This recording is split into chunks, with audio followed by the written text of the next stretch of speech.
আসসালামু আলাইকুম রহমতুল্লাহ। ইজি ম্যাথ্রিক্স চ্যানেলের পক্ষ থেকে আপনাদের সকলকে স্বাগতম। আজকে আমি জ্যামিতি অংশের 321 থেকে 330 এই 10টি অঙ্কের সমাধান করব। আমরা বলেছি যে আমাদের চ্যানেলে সর্বমোট 500টির মতো অঙ্কের সমাধান করে দেওয়া হবে। এই 500টা অঙ্ক যদি আপনারা বারবার প্র্যাকটিস করেন তাহলে প্রাইমারি প্রাথমিক শিক্ষক নিয়োগ এবং শিক্ষক নিবন্ধন পরীক্ষার 80 থেকে 90% আপনারা কমন পাবেন। এজন্য আপনারা এই অঙ্কগুলো বারবার প্র্যাকটিস করবেন, এটা আপনাদের প্রতি আমার অনুরোধ। তো আর এখনও যারা আমার চ্যানেলটি সাবস্ক্রাইব করেনি আপনারা চ্যানেলটি সাবস্ক্রাইব করে নিন, আর যারা এটার মধ্যে সাবস্ক্রাইব করে নিয়েছেন তাদেরকে অসংখ্য ধন্যবাদ। আমরা আজকের ভিডিওটি শুরু করি।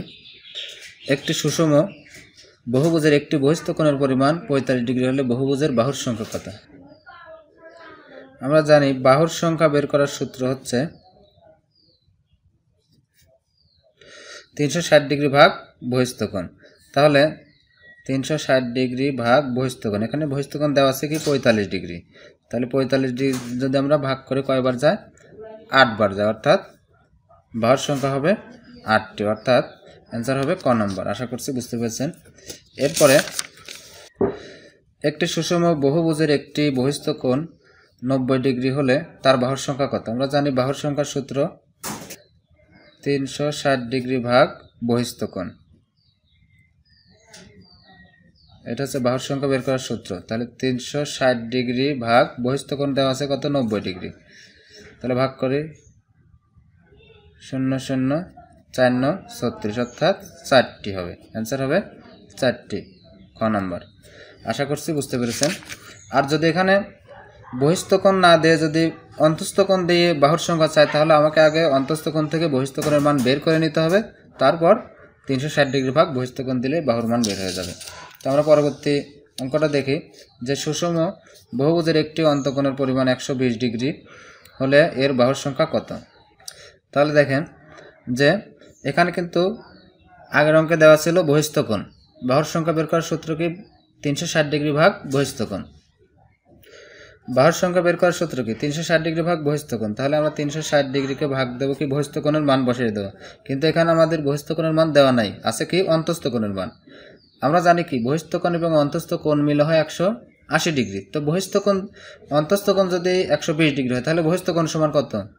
তাহলে বহিস্থ কোণ সমান আমরা জানি যে 180 ডিগ্রি থেকে অন্তস্থ কোণ বিয়োগ করলেই বহিস্থ কোণ পেয়ে যাব, অর্থাৎ 180 থেকে 120 বিয়োগ করলে হয় 60 ডিগ্রি। বহিস্থ কোণের পরিমাণ 60 ডিগ্রি পেয়ে গেছি আমরা। তাহলে এখানে 360 ডিগ্রি ভাগ বহিস্থ কোণ 60 ডিগ্রি, তাহলে 0 0 6 6 36, অর্থাৎ 6টি হবে। বাহুর সংখ্যা হবে 6টি, গ নম্বর। আশা করছি বুঝতে পেরেছেন। এরপরে 324 নম্বর অঙ্কটা দেখি। একটি সুষম বহুভুজের একটি অন্তঃকোণের পরিমাণ 135 ডিগ্রি হলে বহুভুজটির বাহুর সংখ্যা কত? আগের অঙ্কের মতোই বাহুর সংখ্যা সমান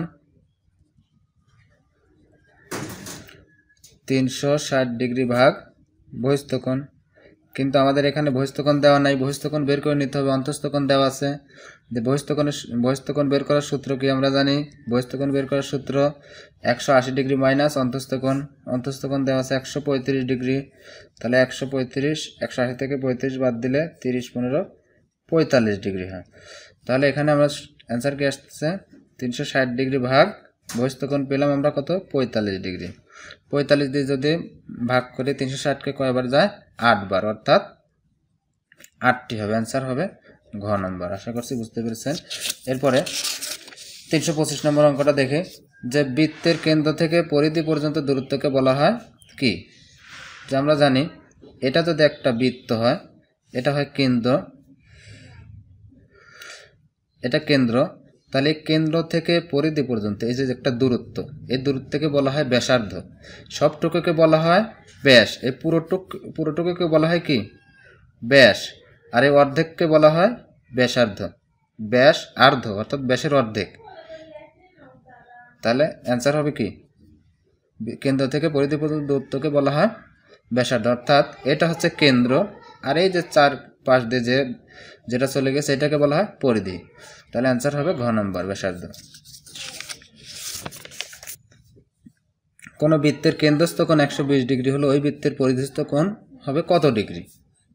এটা যদি একটা বৃত্ত হয়, এটা বৃত্তের মাঝখান, কেন্দ্রস্থ কোণ এই যে মাঝে যে কোণটা উৎপন্ন হলো, একই চাপের উপর যে মাঝে যে কোণটা উৎপন্ন হলো এই কোণকে বলা হয় কেন্দ্রস্থ কোণ। যেহেতু কেন্দ্র এটা, কেন্দ্র ওখানে কোণকে বলা হয় কেন্দ্রস্থ কোণ, আর বৃত্তের সাথে কেন্দ্রকে বলা হয় কোণকে বলা হয় বৃত্তস্থ কোণ। তো আমরা জানি যে কেন্দ্রস্থ কোণ সবসময় দ্বিগুণ হয়, কেন্দ্রস্থ কোণ বৃত্তস্থ কোণের দ্বিগুণ। কেন্দ্রস্থ কোণ, দেখেন যে কেন্দ্রস্থ কোণটা বৃত্তস্থ কোণের দ্বিগুণ হয়, অর্থাৎ এই কোণটা এই বৃত্তস্থ কোণের দ্বিগুণ হয়। যদি এই কোণটা এই কোণের দ্বিগুণ হয় তাহলে বৃত্তস্থ কোণটা কেন্দ্রস্থ কোণের অর্ধেক হবে। দেখেন এই কথায় আমি লিখছি যে কেন্দ্রস্থ কোণ বৃত্তস্থ কোণের দ্বিগুণ আর বৃত্তস্থ কোণ কেন্দ্রস্থ কোণের অর্ধেক। তাহলে এখানে চেয়েছে কি, একটি বৃত্তের কেন্দ্রস্থ কোণ 120 ডিগ্রি, অর্থাৎ এই কোণটা 120 ডিগ্রি। তাহলে পরিধিস্থ কোণটা কত, এই কোণটা কত? আমরা জানি কি এই কোণ থেকে এই কোণটা হয় অর্ধেক, অর্থাৎ 120 ডিগ্রি হলে তার অর্ধেক কত, 60 ডিগ্রি। তাহলে 120 ডিগ্রি ভাগ অর্ধেক মানে 2 দিয়ে ভাগ, অর্থাৎ 60 ডিগ্রি হয়। অ্যান্সার হবে পরিধিস্থ কোণ হবে 60 ডিগ্রি। আশা করছি বুঝতে পেরেছেন। পরের অঙ্কটা দেখি, একটি বৃত্তের একই চাপের উপর কেন্দ্রস্থ কোণ বৃত্তস্থ কোণের কত গুণ? সেম। তাহলে বলছে কি একই চাপের, এই একটা চাপ এখান থেকে এই পর্যন্ত বলা হয় চাপ। এই একই চাপের উপর দুইটা কোণ হয়েছে, এই একটা কোণ একটা কোণ, এটাকে বলা হয় বৃত্তস্থ কোণ, এটাকে বলা হয় কেন্দ্রস্থ কোণ। এই কেন্দ্রস্থ কোণটা বৃত্তস্থ কোণের দ্বিগুণ হয়, আর বৃত্তস্থ কোণটা কেন্দ্রস্থ কোণের অর্ধেক হয়। তো এখানে বলছে একটি বৃত্তের একই চাপের উপর কেন্দ্রস্থ কোণ বৃত্তস্থ কোণের কত গুণ? কেন্দ্রস্থ কোণ বৃত্তস্থ কোণের দ্বিগুণ হয়, অর্থাৎ খ নম্বর অ্যান্সার হবে দ্বিগুণ। একটি বৃত্ত আঁকতে ন্যূনতম কয়টি বিন্দু প্রয়োজন হয়? দেখেন আমি যদি দুইটা বিন্দু দেই, এই দুইটা বিন্দুকে লাগিয়ে দেই, এখানে কি বৃত্ত হলো? দুইটা বিন্দুতে কিন্তু বৃত্ত হলো না। আমি যদি তিনটা বিন্দু দেই, এখানে একটা বিন্দু, এখানে একটা বিন্দু, এখানে একটা বিন্দু, দেখেন এইগুলিকে যদি যোগ করে দেই তাহলে কিন্তু একটা বৃত্ত হয়ে গেল। অর্থাৎ একটি বৃত্ত আঁকতে ন্যূনতম 3টি বিন্দু দরকার হয়, 3টি বিন্দুর প্রয়োজন। অ্যান্সার হবে গ নম্বর। পরের অঙ্কটা দেখি, কোনো বৃত্তের কেন্দ্র ও, অর্থাৎ একটা বৃত্তের কেন্দ্রের নাম হচ্ছে ও, এ পি বি 3টি পরিধিস্থ বিন্দু, পরিধিস্থ 3টি বিন্দুর নাম, এখানে একটা বিন্দু দিলাম, এখানে একটা বিন্দু দিলাম, এখানে একটা বিন্দু দিলাম, বিন্দুগুলোকে যোগ করে দিলাম। তাহলে এটার নাম এ বি, এটার নাম দিলাম পি। তাহলে এ পি বি 3টি পরিধিস্থ বিন্দু, এ পি বি 3টি এই পরিধিস্থ একটা বিন্দু, এবং কোণ এ পি বি সমান 90 ডিগ্রি, অর্থাৎ মাঝে যেটা থাকবে সেটাকে বলা হয় কোণ। অর্থাৎ এই যে কোণটা, এটা হচ্ছে মাঝে যে অক্ষরটা থাকবে সেটার নাম কোণ। অর্থাৎ কোণ এ পি বি বলতে বোঝায় কোণ পি, অর্থাৎ এই কোণ পি সমান হচ্ছে 90 ডিগ্রি। তাহলে কোণ এ ও বি সমান কত? কোণ এ ও বি, অর্থাৎ এই কোণ সমান কত?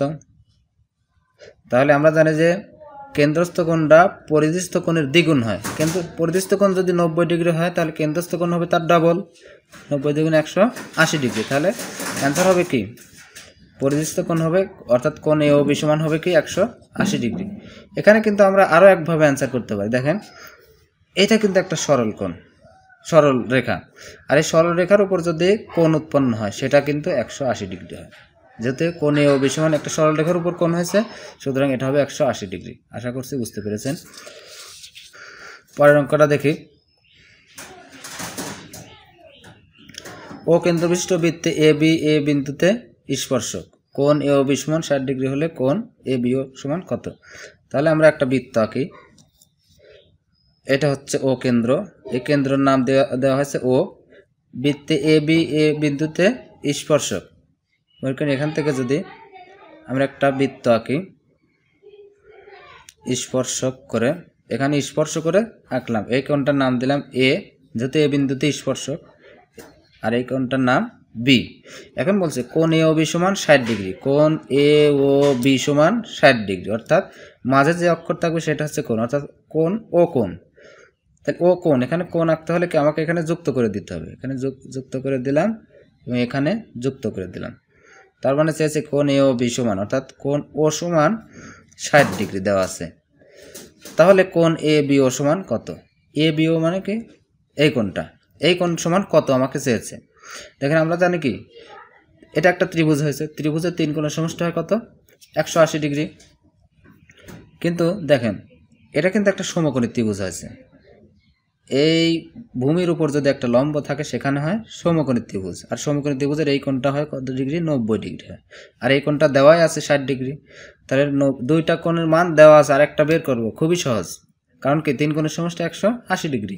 তো এই দুই কোণের সমান কত, 90 আর 60 কত হয়, 90 যোগ 60 কত হয় 150 ডিগ্রি। তাহলে এই দুইটা কোণ মিলে যদি 150 ডিগ্রি হয়, তাহলে এই কোণটা সমান কত, 180 ডিগ্রি থেকে মাইনাস করলে হয়ে যাচ্ছে 30 ডিগ্রি। তাহলে এই কোণ বি সমান এ বি ও সমান অর্থাৎ এই কোণ সমান কত ডিগ্রি পেলাম, 30 ডিগ্রি। অ্যান্সার হবে ক নাম্বার। আশা করছি বুঝতে পেরেছেন। কোনো অঙ্কের সমাধানে যদি আপনাদের কোনো সমস্যা থাকে তাহলে আপনারা কমেন্ট করে জানাবেন, ইনশাল্লাহ অ্যান্সার করে দেওয়া হবে। আর আমাদের ভিডিওটি যদি ভালো লাগে, এখান থেকে যদি কোনো উপকার পান, তাহলে অবশ্যই চ্যানেলটি সাবস্ক্রাইব করবেন এবং পাশে থাকা বেল আইকন বাটনটি অন করে দিবেন। আপনাদের বন্ধুদের মাঝে ভিডিওটি বেশি বেশি করে শেয়ার করবেন, তাহলে তারাও এখান থেকে উপকার পাবে। তো আগামী ভিডিও দেখার আমন্ত্রণ জানিয়ে এখানে শেষ করছি। আল্লাহ হাফেজ।